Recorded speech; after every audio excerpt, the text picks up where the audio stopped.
shop today, and today's class is going to be about forge welding. Forge welding is one of the most fundamental skills of a blacksmith, but it's also very difficult to learn without having a blacksmith teach you themselves. There's a lot of pitfalls that newcomers fall into, ones that I fell into myself. So what I hope to do is walk you through the process in a video format so that you can see everything that's going on yourself. And we're going to start with the most reliable, surefire way of producing a forge weld, and that is the zero atmosphere weld. This is not a period technique. However, it is a technique that you can use to achieve a weld, to make an object that you would otherwise be unable to create. Then, after that, we're going to go through more period techniques with a variety of fluxes, including some period fluxes. But first, I want to give you the tool to make a perfect and very reliable forge weld. And that starts with material preparation. So we're going to take our two pieces of metal. They're of disparate size, but they're the same width. That actually makes things a little more difficult. It's always easier to weld pieces that have the same mass. When you have disparate mass, you have to do it right. And one of the things that requires is sufficient time at welding temperature to make sure that the larger mass piece of metal is indeed at the same welding temperature as the smaller mass piece. So, material prep. And for a zero atmosphere weld, that means removing all of the surface, removing all of the surface impurities, surface scale, where you're going to make your mating weld. So, we'll go over to the grinder.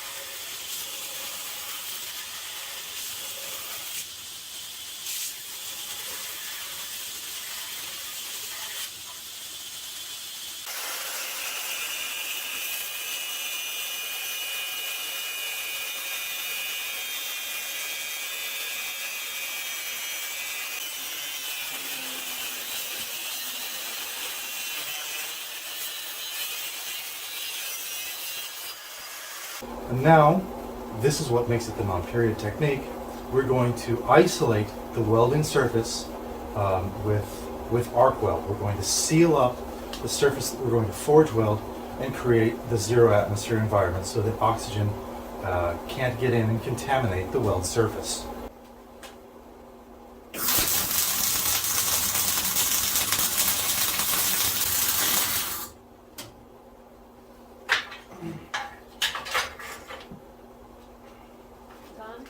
Nope.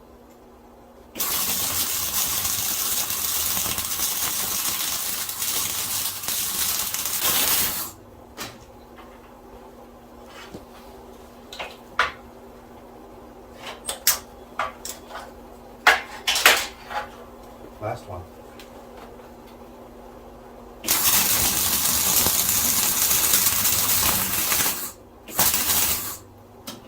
All done.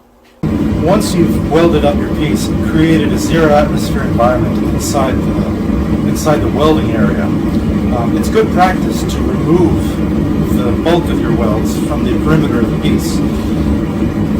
When you have a foreign material like this weld here, it can often leave a discolored line between the material, the two parent materials that you wanted to weld. So it's a good idea to clean them up. Even if you're going to be leaving them forged black, it keeps excess material out of your way. And remember, this is not a period technique, but it's the easiest way for a beginner to achieve a weld. And that's important.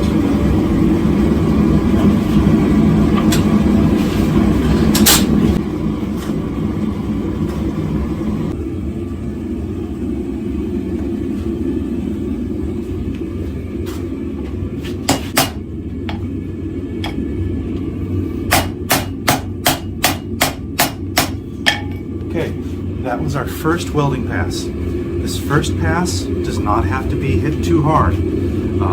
It's good practice to give each welding step 3 passes. The first to set the weld, the second to firm up the weld, and the third to blend in the weld. So just going right back, and we're going to do it 2 more times.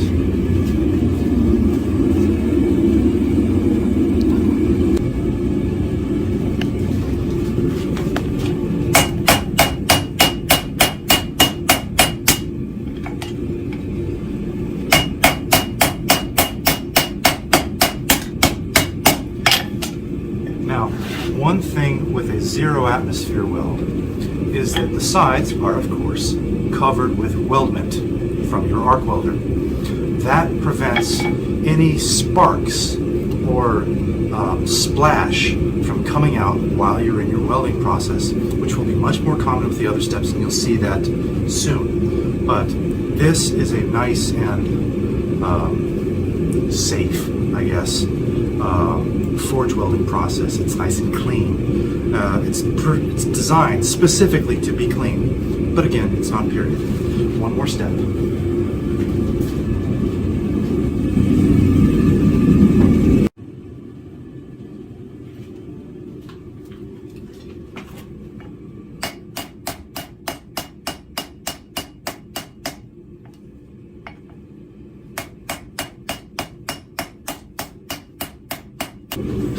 We're going to cool this off, and then we're going to check and make sure that the weld succeeded by cutting it in half.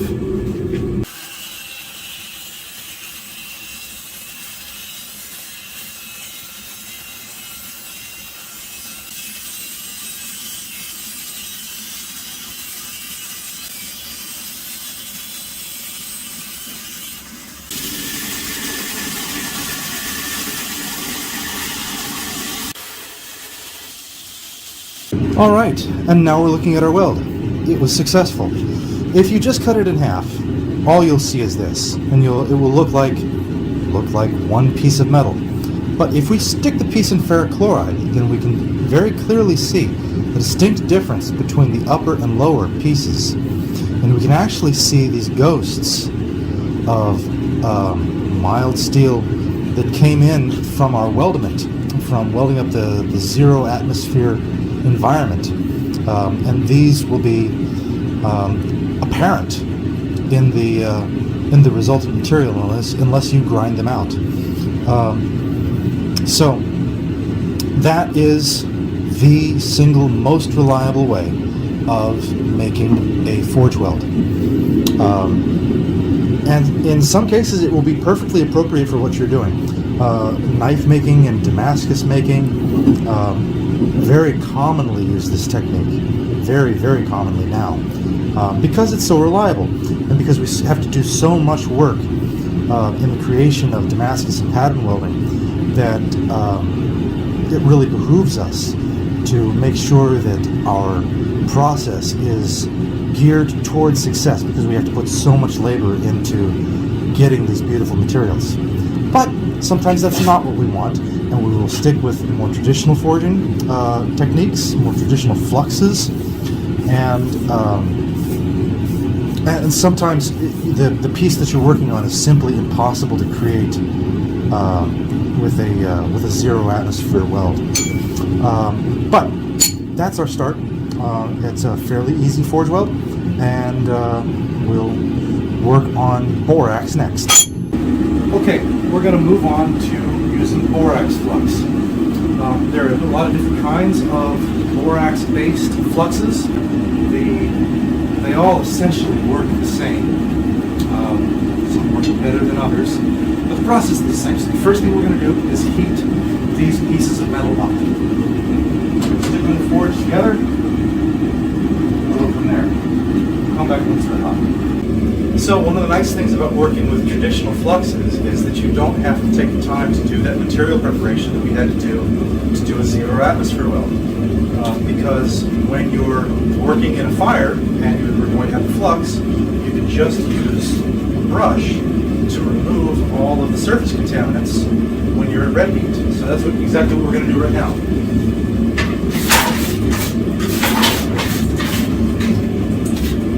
And that is clean. You can see the scale built up.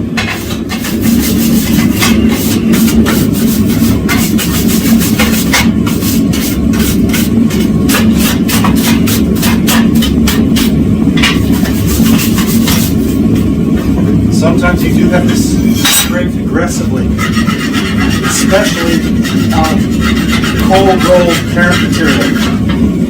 So you may need a scraper in addition to your wire brush.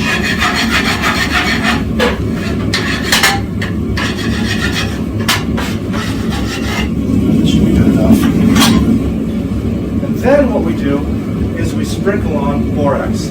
This is just regular 20-DLT borax. And when it hits the hot material, it bubbles and hisses, and it begins to flake. Can you see that? And what it's going to do is form kind of a glass. And actually you can see the beginning of that glass forming right in here. Can you see how it looks liquid? Does that show up? Okay. And the borax flakes away.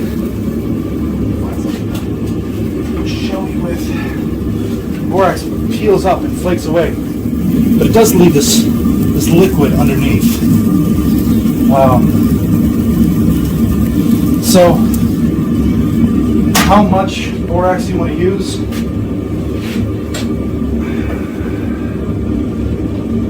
It's kind of a personal decision because ultimately you do not want the flux in between your weldment.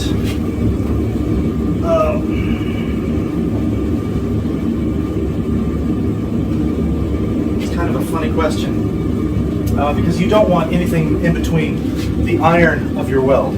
You want iron and iron. What borax is an oxygen barrier, but it also breaks down and it's made from boric acid is what it does. And so it's going to etch into your welding surface and get rid of any rust, any oxidation that might contaminate your weld. And when you begin to set your weld with a hammer, typically the borax blasts out. And that's why, especially on borax weld, on welds where you use any flux, it's very important to have safety glasses. And you'll see the first time I set this weld. Material together.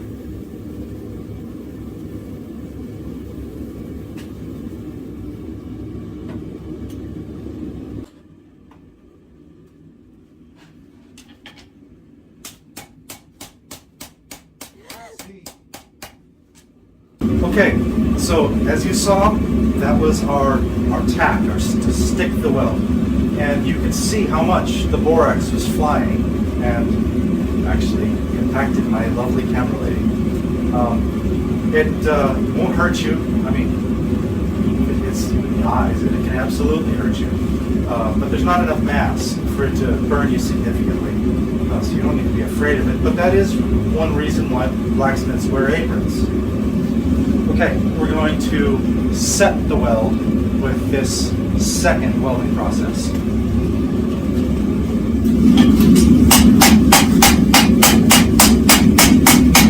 can see there's still a fair bit of flux popping out. Not nearly as much as in your initial welding process. And at this point, you can begin to scrub the weld with a wire brush.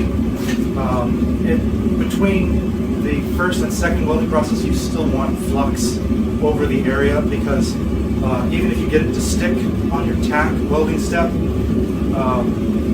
you don't don't want oxygen coming into your forge welding area because your tack may have only stuck in a few places.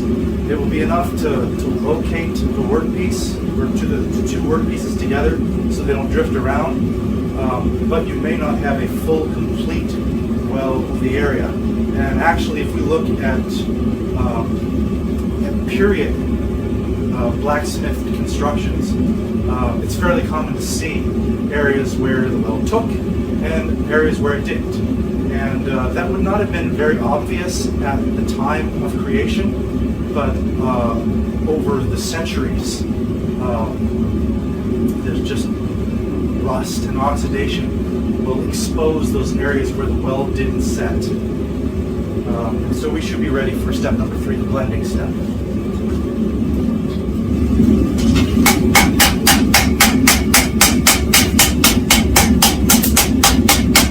And I'm not hitting very hard, you can see. You don't need to hit very hard to set a diffusion weld. But you can see that it worked because I can do that. See, that is one piece now. And doing this is an excellent demonstration of the integrity of the weld, which is something that you can only do when you have like a 100%. I don't even know what you call this. Is it technically a butt weld? I suppose it might be. It is a layered weld. You can only do this when you have a layered weld. So I'm going to straighten this out and I'm going to chop it off. I'll have it in person in the class and we can all look at it. But you can see how much scale that you have to deal with. And that is a problem that is more serious. Problem? Yeah, it's a problem. An issue that is more serious in a propane forge than it is in a solid fuel forge. Solid fuel forges, because you've got the fuel laying on top of your workpiece, it protects the workpiece from further oxidation.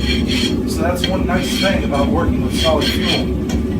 It's harder to gauge when harder to gauge when your work is ready to weld, but several parts of the welding process are actually easier.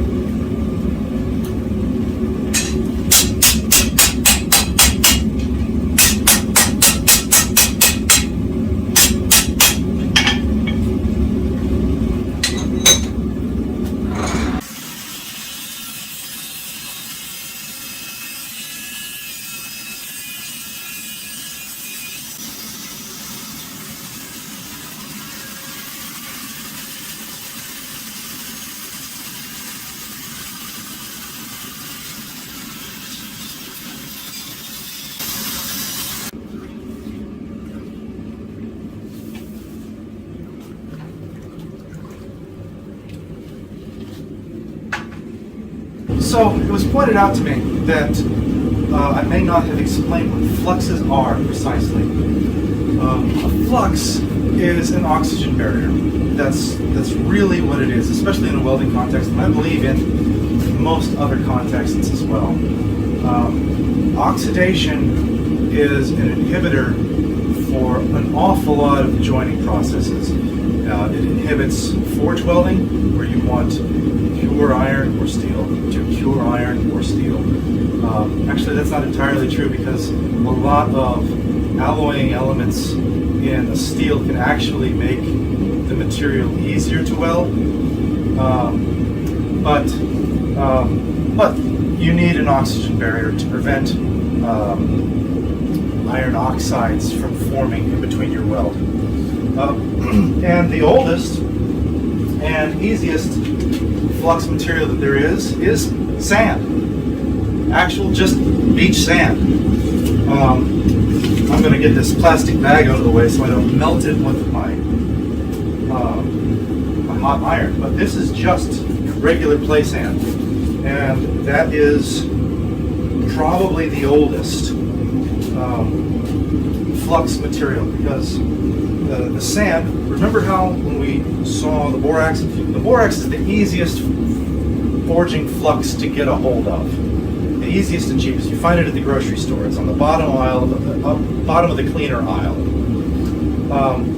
But borax has that element of cleaning and etching the material. So it's a good flux. But remember how we saw that it looked liquid and it became kind of glassy? Well, that's exactly what this sand will do. It's harder to make a weld stick with sand. Actually, it's quite a lot harder. But we're going to try. But it's a very period flux. There is another flux that we're not going to try today, which is mud. It's actual mud. Now, it's really hard to get mud to work as a flux.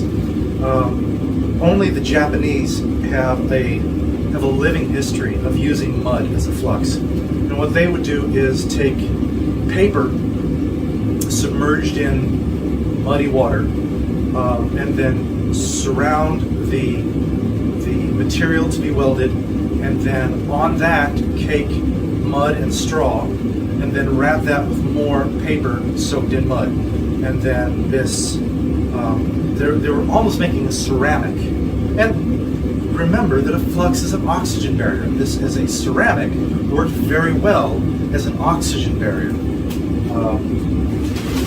But that's a really big mess, and I've not tried that before, so I don't want to try that for a class. But we're going to do sand.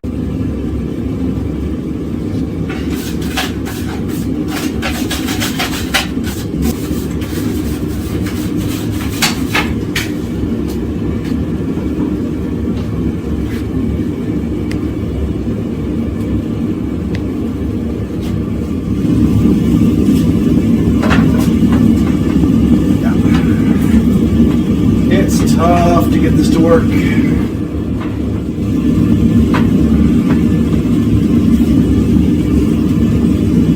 This sand is a little wet, which will be fine in the forge, but it's harder to spread it and sprinkle it. So I've got a little bit of sand in between the two pieces, and I've got some sand on the two pieces, and I think I'm going to have to turn this a couple of times. Yeah, I sure am. Sand is tough. The use of sand is common in the French, Italian, I know it's in Belgian, no, not Belgian, Dutch. French, Italian, and Dutch. I know that it's used in those blacksmithing traditions. It is not used in the English blacksmithing tradition. The English work dry, and you can see from how wet and glistening the flux looks that you can see how the term dry came to be. So the English specifically worked by brushing their material vigorously or scraping with a scraper, and then would try and get the weld to stick without any intermediary material. And it's really tough to get that to work with our modern materials. If you're working with mild steel, it's going to be very, very difficult to get a weld to stick dry.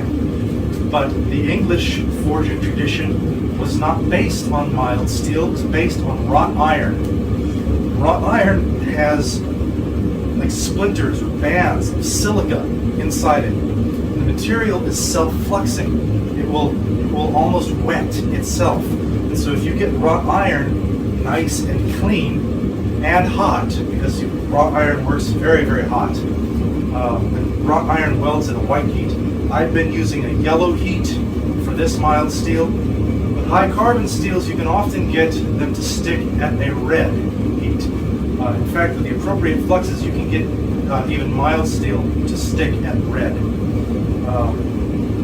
But that's tough. That takes experience. Don't worry about it. Always work hotter if you're unsure of your abilities. How are we looking here?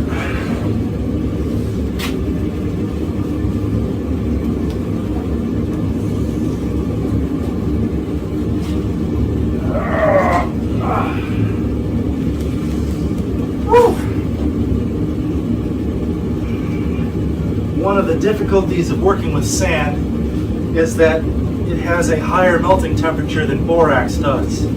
So you're going to have to get it hotter to get glassy.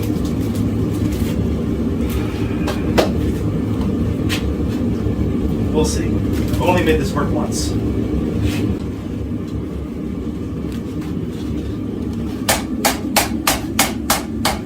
Alright folks, I am afraid to say that did not work at all. I'm not sure why. Like I said, I've only done sand once. It's possible that the grade of sand makes quite a bit of difference. It's possible that the clay sand is not pure silica sand. I don't know, I didn't check. It's also possible, because the last time that I did this, I did it on a solid fuel forge. It's possible that a solid fuel forge is enough hotter. Yes, there's a heat difference in between a solid fuel forge and a propane forge. A propane forge is not as hot as a coal forge. It's possible that you can get sand to glass up in a coal forge and not be able to do so in a propane forge. So, curing techniques are tricky. We're going to move on rather than play around with that, and I'm going to show you the best flux that I have ever found. And that is this. Iron Mountain welding flux. This stuff is almost black magic. If you are going to try and do a forge weld, this is significantly easier than using borax. I would say twice as easy? Yes, probably so. You can get welds to stick at lower temperatures with this stuff. You can get them to stick cleaner. You can get dirty welds to stick. It's not good practice to try and make a dirty weld. But sometimes them's the breaks, especially if you're working in a solid fuel forge, especially if you're working in a forge that is not your own. But I'm going to show you this because it's really good stuff.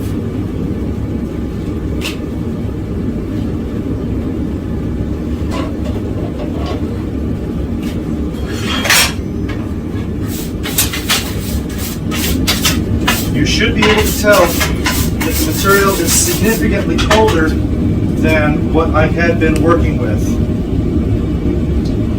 This stuff comes out different. I'm not sure how to describe it. I'll get closer to the camera. Close enough, can you see? It is a darker material than borax. I do not believe it is based on borax. I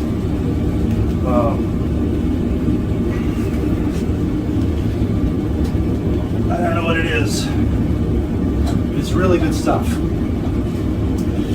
And that, believe it or not, is very period.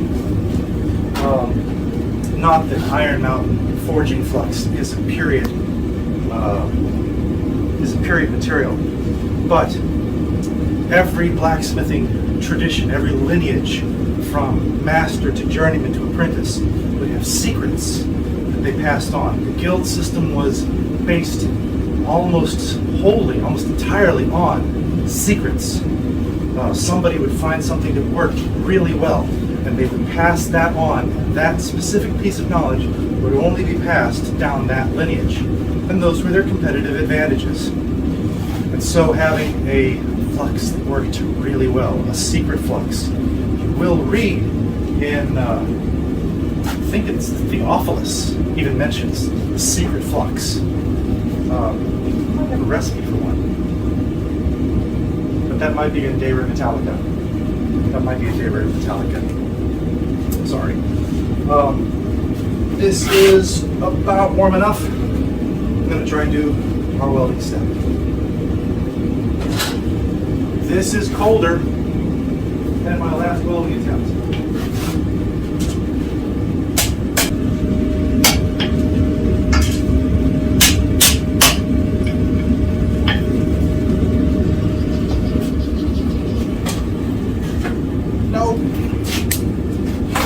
That did not stick.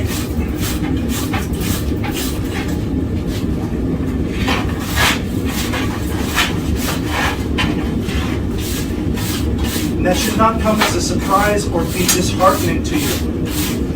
Many times, and that's one of the reasons that I started with the zero atmosphere forge welding technique. Because it's good for a beginner smith to build up their confidence. Forge welding is not easy. There are people who make it look easy based on years of experience. And they know what to do. But this is not an easy thing. And it's very easy to become frustrated. So if your weld fails, do not be frustrated. Take the metal out, clean it up, give yourself the best chances that you can of making a successful forge weld. You might go ahead and clean the metal off, grind off the seams. Can you see the surface of this material? Now, I've made a weld stick using that Iron Mountain stuff on a surface just like this, but it's bad practice. It's not a good idea. Sometimes, well, it's like black magic. It'll pull off a miracle for you, but you're not supposed to depend on miracles. So if you have a surface like this, stop, cool off your metal, clean it off, give yourself a good surface again, and then try again.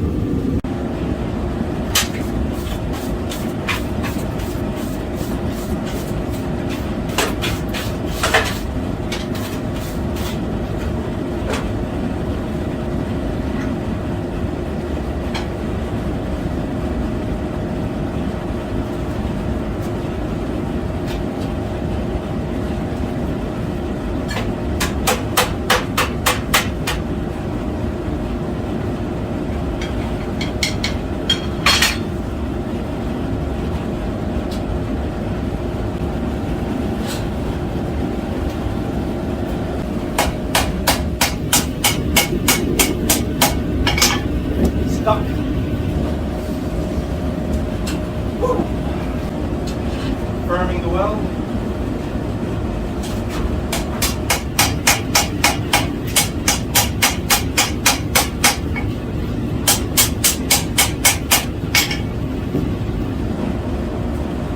At this point, we can scrape the flux off. Get the weld gas set. Not be overly concerned about oxidation inside the weld at this point. And you can see just from how I'm handling it that the two pieces have joined. There has been a successful weld. Ooh, that's aggressive stuff.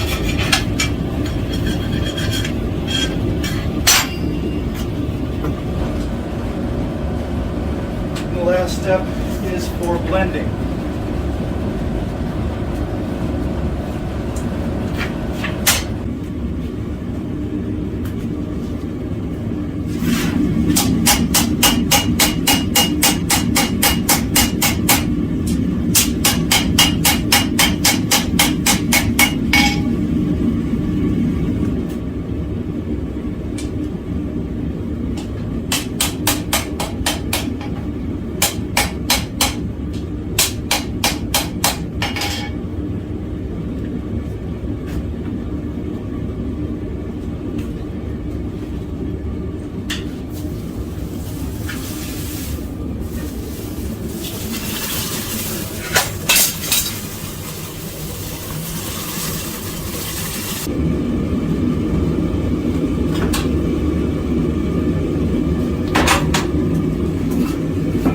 So, one of the traditional methods of forge welding is to make a scarf. And a scarf is a simple way of increasing the surface area that a weld will be contact when you need to put two pieces in line with each other. You see, most of the way that bladesmiths layer and stack to make Damascus is not the way that most blacksmiths performed welds in their lives. They would be taking two pieces and joining them like this, or joining them like this, sticking them together and blending them into a finished and seamless whole piece. And it's very difficult to do that if you just stack your pieces. You'll have gaps, you'll have crevices, it'll be very difficult to work with. So we scarf, and that's simply making a taper on both sides of your workpiece, or both work pieces, and then applying them together.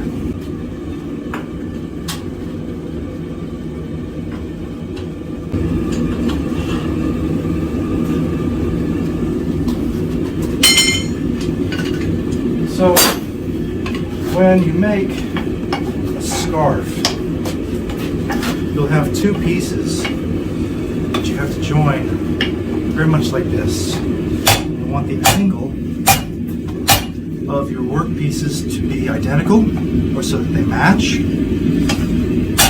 And so placing them on the anvil together and then beating them against each other is a good way to set that up. Another thing that you have to do when you scarf is be able to hold the work pieces so that they're steady and that the smith can strike on the area to be welded and set the weld. That's very difficult for a single smith working by himself. So you need something like a holdfast to hold your bottom piece while you hold the top piece and then set the weld. Or what we're going to do is we're actually going to use an arc welder to tack on the side of the weld to be our work holding device for us. Now on larger pieces you can use baling wire to bind up the area to be welded, but this is really only maybe 1.5 inches of area that's going to be welded together, and that's awfully difficult to use to fix with baling wire. So we're going to tack it and then put it back in the forge, and we're going to make a weld.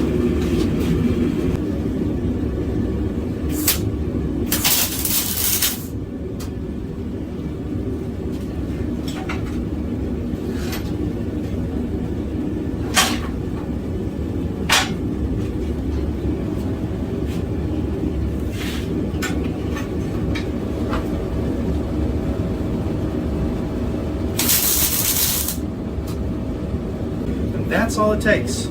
That's all we're doing with an arc welder. We're just locating to get these two scarves to locate onto each other. Then we're going to go ahead and use flux after we heat it up.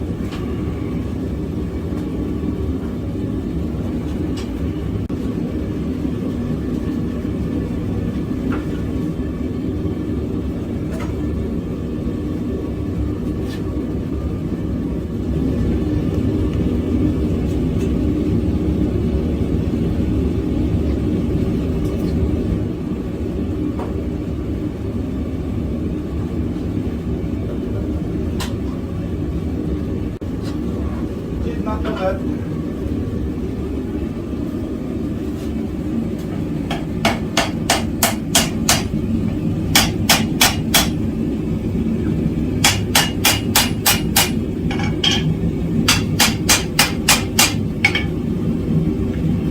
That's it.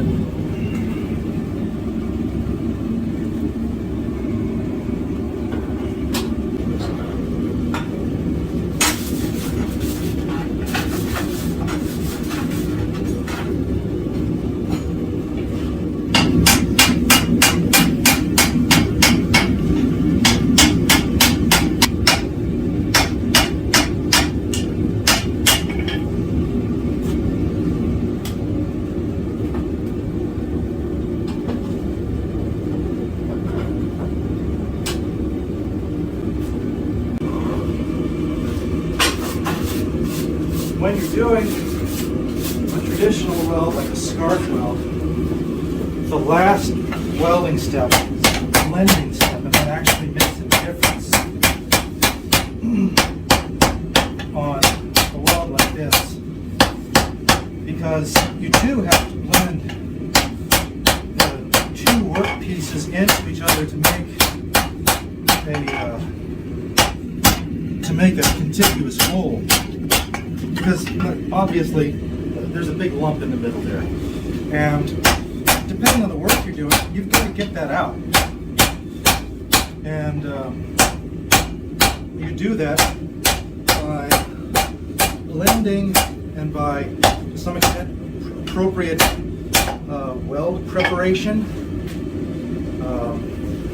And I just opened up the side there. And that'll happen when you're blending a piece against the line of the weld. You're beating it against each other. It's very easy to open up a seam. That's okay. You just reflux, keep it clean, weld again. Once you have your weld beginning to blend, it's a lot easier to stick it back together. So we're going to put a little bit more of our flux on here where the seam opened up.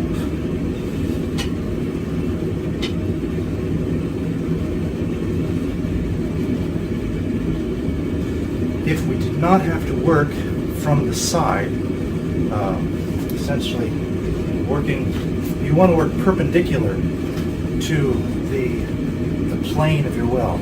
But if you have to work parallel to the plane of your weld, expect problems. It's a lot easier to make a weld stick and then cut everything away. And that's what a lot of bladesmiths are doing these days.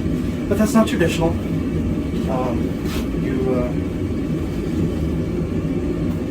This is just part of the art, part of the fun.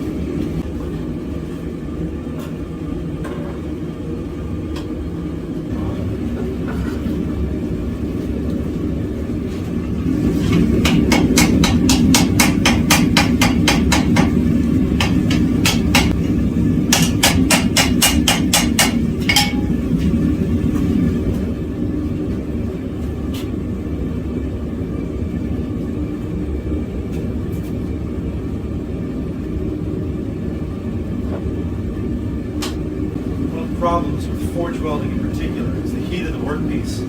On your hammer hand, ordinarily a blacksmith only needs one glove, but for forge welding, it's getting kind of toasty.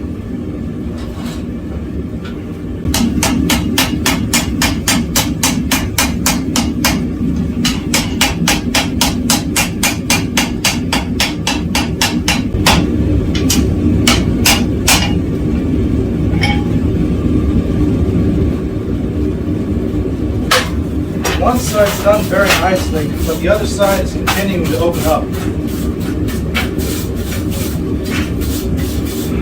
which is annoying, but in fact, that's a period problem. You'll see that, in fact, you can see it very well right now. You can see this lip here is colder than the metal around it. That means it's not welded. And you'll see, like right here, it's a very good weld, and right here, it's opened up. And there could be 1,000 reasons for that. It could be that I worked on this side of the steel first, got that to set very nicely, but that cooled off this little lip as it was sitting on the anvil. So that could be the whole problem. I think should I reflux that and go for one more time? Actually, I think it might be instructive to have a period problem as an example in the class. I think we'll do that.